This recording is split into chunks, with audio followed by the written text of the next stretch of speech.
Hello दोस्तों, welcome to my YouTube channel Kartik exam home. देखिए, जैसे कि आप सभी को पता था कि हमारी जो एसएससी एमटीएस की जो भर्ती है वो 7 तारीख को आने वाली थी, मतलब 7 मई को आने वाली थी और किसी कारणवश वो नहीं आ पाई। ठीक है, आपकी जो वैकेंसी है 7 मई को आने वाली थी, 7 मई 2024 को आने वाली थी, लेकिन उस दिन वो वैकेंसी नहीं आई और आज कहते हैं आज 22 तारीख हो गई है और अभी तक वो वैकेंसी नहीं आई है। तो वैकेंसी कब तक आएगी? आप लोग कमेंट आ रहा है कि क्या सर वैकेंसी रद्द तो नहीं हो गई है? ऐसा तो नहीं कि ये बाद में आएगी, अगले साल आएगी। तो देखिए, ऐसा कुछ नहीं है।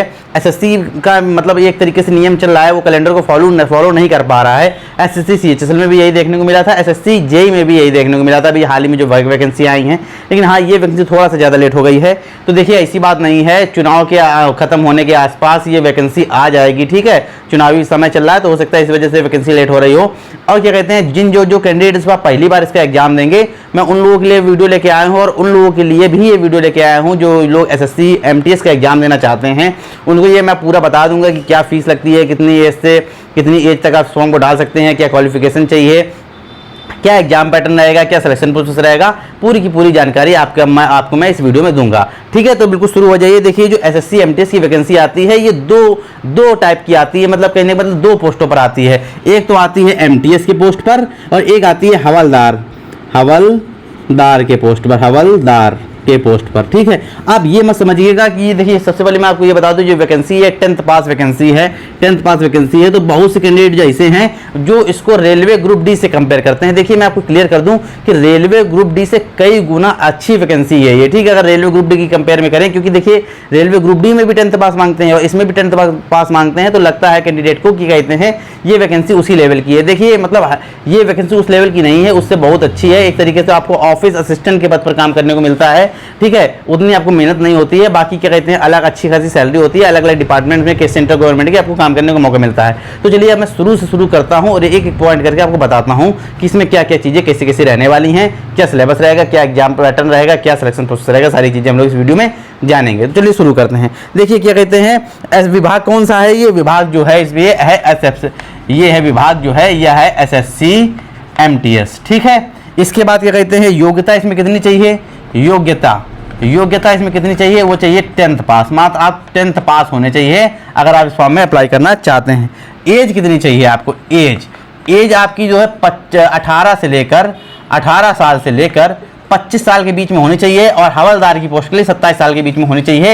ये मैं पोस्ट जो बता रहा हूँ ये सिर्फ जनरल कैटेगरी के लिए बता रहा हूँ। अगर आप जनरल कैटेगरी से बिलोंग करते हैं तो आपकी 18 साल से कम नहीं होनी चाहिए और 25 साल से ज़्यादा नहीं होनी चाहिए एमटीएस के लिए, और हवलदार के लिए पोस्ट के लिए अगर आप डालना चाहते हैं सिर्फ, तो आपकी 27 साल से कम नहीं होनी चाहिए। ठीक है ना। और क्या कहते हैं, अगर आप ओबीसी एससी एसटी से अगर आते हैं, ठीक है, अगर ओबीसी से तो आते हैं तो आपको 3 साल की छूट मिल जाएगी और एससी एसटी से अगर आप आते हैं तो आपको 5 साल की छूट मिल जाएगी। मतलब अगर आप ओबीसी कैंडिडेट हैं तो आप 18 से 27 साल तक, 18 से लेकर 28 साल तक इस फॉर्म को भर सकते हैं, और आप एससी एसटी कैंडिडेट हैं तो आप इस फॉर्म को 18 से लेकर क्या कहते हैं 31 साल, 18 से लेकर 30 साल तक इस फॉर्म को भर सकते हैं। वहीं हवलदार के लिए पोस्ट भरना चाहते हैं अगर क्या कहते हैं ओबीसी वाले, तो वो 30 साल तक भर सकते हैं और एससी एसटी वाले 32 साल तक भर सकते हैं। ठीक है, ये जनरल कैटेगरी पोस्ट लिखी हुई है, सिर्फ ये जनरल और ईडब्ल्यूएस के लिए है। समझ गए होंगे आपको इस बात को। अब आगे बढ़ते हैं। देखिए, क्या कहते हैं, आप क्या कहते हैं इसमें कोई फिजिकल नहीं होता है। एमटीएस के लिए कोई फिजिकल, एमटीएस की जो भर्ती होगी, एमटीएस की जो पोस्टें होंगी, इसमें नो फिजिकल। ठीक है, कोई फिजिकल टेस्ट आपका नहीं होगा। मतलब आपके नाटे हैं, लंबे हैं, ठीक है, आप क्या कहते हैं आपका मतलब हैंडीकैप्ड है, आपसे कोई फर्क नहीं पड़ता है। लेकिन जो हवलदार की पोस्ट के लिए होता है उसके लिए फिजिकल रिक्वायर्ड होता है। हवलदार के लिए पोस्ट के लिए फिजिकल होता है और कोई फिजिकल दौड़ने वाला नहीं होता है, आपको वॉकिंग वाला फिजिकल होता है। ठीक है, वॉकिंग वाला फिजिकल होता है, कोई नाम मात्र फिजिकल होता है, मतलब नाम का फिजिकल होता है। इसमें कोई इतनी बड़ी बात नहीं है कि आप क्लियर ना कर पाएँ। ठीक है, अब आगे बढ़ते हैं। अब फीस कितनी पड़ेगी? जब फॉर्म आएगा तो आपको फीस कितनी देनी है? देखिए, जो फीस कितनी पड़ेगी, जो जर्नल ईडब्ल्यूएस, जर्नल ओबीसी और ईडब्ल्यूएस वाले हैं इनको 100 रुपये देनी है। एससी वाले, एसटी वाले और फीमेल जो हैं इनको 1 भी रुपये नहीं देनी है, 0 रुपये देनी है। ठीक है, और फीमेल के लिए मैं जनरल ओबीसी और ईडब्ल्यूएस वाली महिलाओं के लिए भी मैं आपको बता रहा हूँ, जनरल ईडब्ल्यूएस और ओबीसी जो फीमेल हैं उनके लिए भी कोई फीस नहीं लगेगी। ठीक है ना। अब आगे बढ़ते हैं भैया। अब क्या है, हाँ, अब आगे बढ़ते हैं। सिलेक्शन प्रोसेस क्या क्या होता है? देखिए, सिलेक्शन प्रोसेस में कुछ नहीं होता, मात्र एक एग्जाम होएगा आपका। ठीक है, सिलेक्शन प्रोसेस को मैं थोड़ा रफ करता हुआ चल रहा हूँ तो उससे आपको क्लियर होता चलेगा। Selection process. इसमें मात्र आपका एक एग्जाम होगा, एक सीबीटी एग्जाम होगा।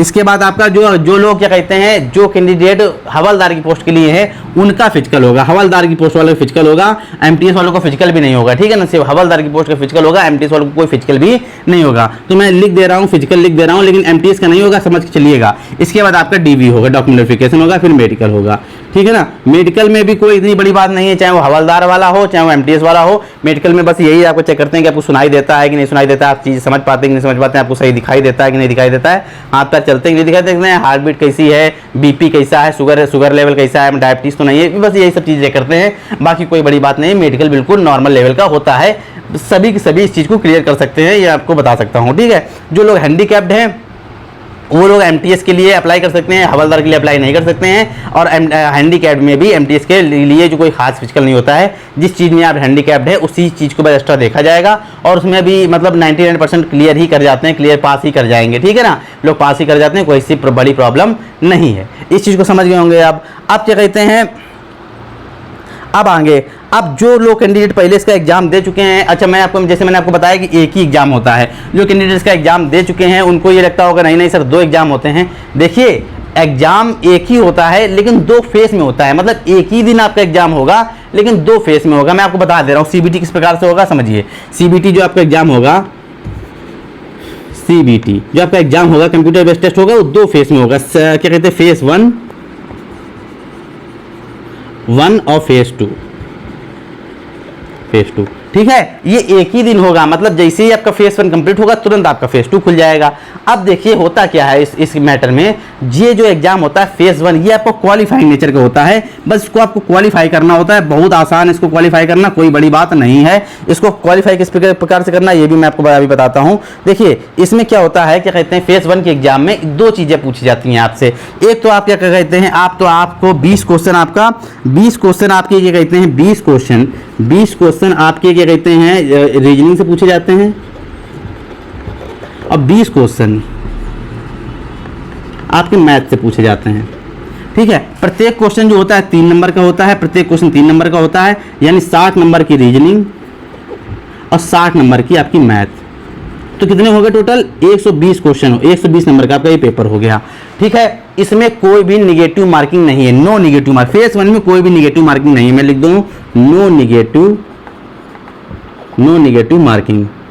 मार्किंग, कोई भी निगेटिव मार्किंग नहीं है। बस इसको मतलब एक आपको 40 क्वेश्चन आपको करने हैं, इस 120 नंबर का पेपर, कोई निगेटिव मार्किंग नहीं है। कितना समय मिलेगा इस चीज़ को पास, इस चीज़ में इसको पास करने के लिए, इसको क्लियर करने के लिए आपको 45 मिनट मिलेंगे, ठीक है। फेस 1 में आपको कितने मिनट मिलेंगे, 45 मिनट मिलेंगे, ठीक है, 45 मिनट, मात्र 45 मिनट मिलेंगे। आपको 40 क्वेश्चन करने हैं, 120 नंबर का पेपर, एक क्वेश्चन 3 नंबर का, कोई निगेटिव मार्किंग नहीं है। अब आप ये सिर्फ पासिंग मार्क आपको ले आए, बस आपको ये पास होने के लिए है। अगर आप इसमें पास हो जाते हैं तो आपका फेस 2 चेक होगा। अगर आप फेस 1 में पास है नहीं हो पाते हैं तो आपका फेस 2 चेक है नहीं होगा, ठीक है। तो बस आप पास कर जाइए, फेस 2 को चेक करवाने के लिए बस आपका फेस 1 लिया जाता है, ठीक है। आप पास होने के लिए कितने नंबर चाहिए, देखिए अगर आप जनरल ईडब्ल्यूएस कैंडिडेट हैं तो आपको मात्र 30% नंबर चाहिए। जनरल ईडब्ल्यूएस कैंडिडेट हैं तो मात्र आपको, मैं यहाँ लिखता जा रहा हूँ, थोड़ा रफ कर दूँ इस चीज़ को, ठीक है। फेस 1 में आप पासिंग के लिए मैं लिख दे रहा हूँ पासिंग, ठीक है। पासिंग करने के लिए आपको 30% नंबर चाहिए, जनरल के लिए, यूआर के लिए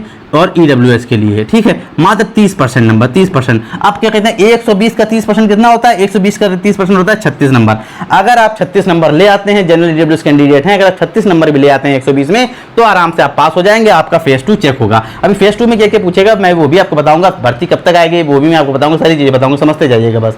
अगर आप क्या कहते हैं 36 नंबर ले आते हैं तो आपका फेस 2 जरूर चेक होगा, मतलब आप इस फेस 1 में पास मान लिए जाएंगे। और फेस 1 आपको क्वालिफाइंग नेचर का, इससे मेरिट से कोई लेना देना नहीं है, बस इसलिए फेस 1 लिया जा रहा है कि आपका फेस 2 की कॉपी चेक हो। अगर आप फेस 1 में ही फेल हो जाते हैं तो आप फेस 2 में पूरे के पूरे ले आइए, कोई फायदा नहीं है, आपकी कॉपी दूसरी वाली फेस 2 की नहीं चेक होगी, ठीक है ना, मतलब आपका फेस 2 वाला पेपर चेक ही नहीं किया जाएगा। अब ओबीसी वाले कैंडिडेट जो है, ओबीसी वाले कैंडिडेट के लिए, ओबीसी वाले कैंडिडेट के लिए जो है, या जो ओबीसी वाले कैंडिडेट के लिए है, यही चीज़ है 25%, यानी अगर आप 30 नंबर ले आते हैं 120 में, मात्र आप 30 नंबर ले आते हैं तो आराम से आप पास हो जाएंगे, ठीक है ना।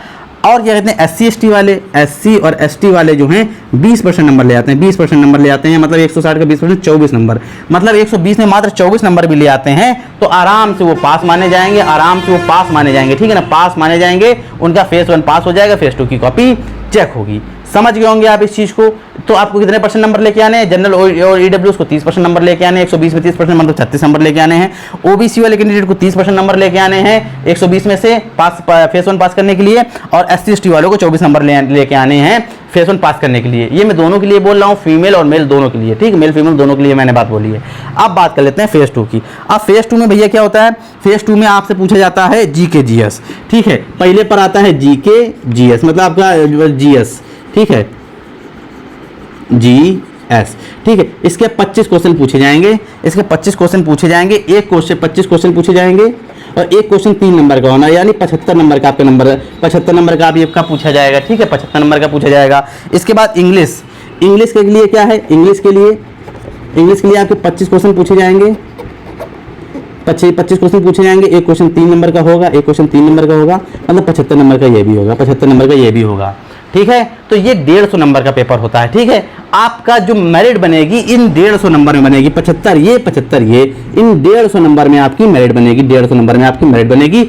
और इन जो 50 क्वेश्चन लिए जाएंगे आपके, 25 क्वेश्चन जीके जीएस के, 25 क्वेश्चन इंग्लिश के, इन 50 क्वेश्चन में आपकी मेरिट बनेगी। Total question, total number of number of question होंगे 50 और पूर्णांक होगा 150 का, और जिसमें से आपकी नेगेटिव मार्किंग भी इसमें कंपलसरी है। नेगेटिव मार्किंग कितने की होगी, नेगेटिव मार्किंग होगी 1/3 की। नेगेटिव मार्किंग कितने की होगी, नेगेटिव मार्किंग में चेक कर ले रहा हूं एक बार, नेगेटिव मार्किंग एक बार मैं चेक कर ले रहा हूं, गलत ना बोल दूं, हाँ, नेगेटिव मार्किंग कितने की होगी, नेगेटिव मार्किंग 1/3 की नेगेटिव मार्किंग होगी, ठीक है। नेगेटिव मार्किंग कितने की होगी, 1/3 की, मतलब अगर आप 3 क्वेश्चन गलत कर देते हैं तो आपका एक सही वाला क्वेश्चन भी आपका हटा दिया जाएगा, वो भी काट दिया जाएगा, ठीक है ना।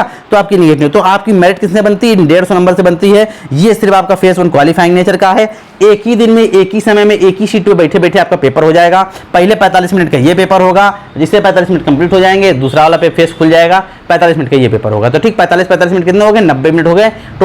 टोटल आपका पेपर होता है 90 मिनट का होता है, 1.5 घंटे का आपका पेपर होता है, ठीक है ना।